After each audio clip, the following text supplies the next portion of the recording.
ఇక Messi Messi Messi Messi ఎస్ football fans and local మన ఆట క్రీడా ప్రేమికులందరూ ఇప్పుడు అదే నామం చేస్తున్నారు, అదే నామ జపం చేస్తున్నారు. కానీ కాకపోతే ఇవాళ మాత్రం అవాంఛనీయ సంఘటన ఎదురైంది. ఈ ఉదయం కోల్కతాలో మెస్సీని చూడడానికి ఎక్కడెక్కడి నుంచో వచ్చిన అభిమానులు మెస్సీని మమ్మల్ని చూడనివ్వలేదని చెప్పేసి వాళ్ళు ఆగ్రహం వ్యక్తం చేస్తూ కుర్చీని విరగొట్టారు, బాటిల్ని పగలగొట్టారు, అక్కడ ఉన్న వాటిని అంటే ధ్వంసం చేశారు. సో ఫైనల్లీ పోలీసులు లాఠీ చార్జ్ చేశారు.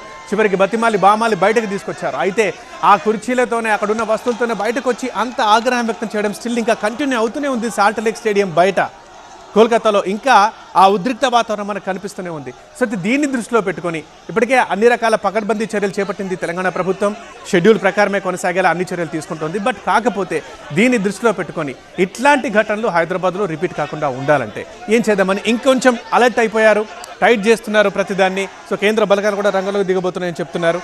రైట్, ఇంకా ప్రభుత్వం మరి ఎలాంటి చర్యలు చేపట్టబోతుంది వాళ్ళ దీనికి సంబంధించి మనకు ఫుల్ డీటెయిల్స్ అందించడానికి మా కరెస్పాండెంట్ ప్రభాకర్ లైవ్లో ఉన్నారు.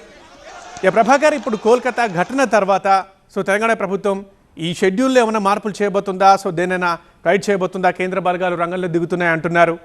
అండ్ అక్కడ చూడనివ్వకపోవడానికి అభిమానుల ఆవేదనలు అక్కడ మనకు కారణం కనిపిస్తుంది. సో అట్లాంటివి ఇక్కడ రిపీట్ కాకుండా ఉండాలంటే ఏం చేయబోతోంది గవర్నమెంట్?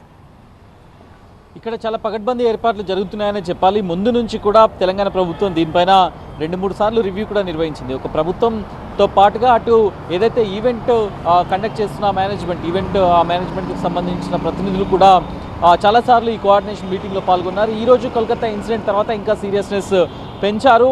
సో మెస్సీ హైదరాబాద్లో దిగ్గానే ఫలక్నామా ప్యాలెస్కి గ్రీన్ ఛానల్ ద్వారా ప్రభుత్వం ఏర్పాటు చేసింది, పోలీస్ బందోబస్తు ఏర్పాటు చేసింది. గ్రీన్ ఛానల్స్ ద్వారా ఫలక్నామా ప్యాలెస్కి వెళ్తారు. అక్కడి నుంచి ఉప్పల్ స్టేడియం వరకు కూడా గ్రీన్ ఛానల్ ద్వారా 3 అంచెల భద్రత నడుమ మెస్సీ వెళ్ళనున్నారు. ఇక్కడికి సంబంధించి ప్రభుత్వం చాలా ముందు నుంచి హెచ్చరికలు జారీ చేస్తూ వస్తుంది.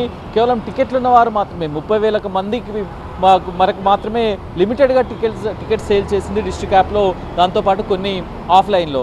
సో వీళ్ళని మాత్రమే అలౌ చేస్తుంది. చాలా ముందు నుంచి ఒక 3 లేయర్ సెక్యూరిటీని అరేంజ్ చేసింది. దాంతోపాటుగా స్టేడియంలో కూడా ఎలాంటి అవాంఛనీయ సంఘటనలు జరగకుండా కలకత్తా ఇన్సిడెంట్ కంప్లీట్గా డిఫరెంట్ ఇన్సిడెంట్. అక్కడ సీఎం కానీ లేకపోతే మంత్రులు కానీ ఈ విఐపి ప్రోటోకాల్ ఈ ఇష్యూలో జరిగింది. కాకపోతే ఇక్కడ సీఎం స్వయంగా ఫుట్బాల్ ఆడుతున్నారు.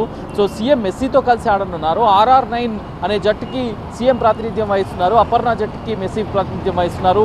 లాస్ట్ 5 మినిట్స్లో మెస్సీ అండ్ సీఎం ఇద్దరు కలిసి ఆడబోతున్నారు. కాబట్టి సో దీనికి సంబంధించి పూర్తి స్థాయిలో కూడా ముందు నుంచి ఏర్పాట్లు చేసింది. చాలా క్షుణ్ణంగా పరిశీలించిన తర్వాత లోపలికి పంపించడం. దాంతోపాటుగా ఇంతకుముందు ప్రణిత చెప్పింది, డీజీపీ శ్రీధర్ రెడ్డి ఉప్పల్ స్టేడియానికి చేరుకున్నారు.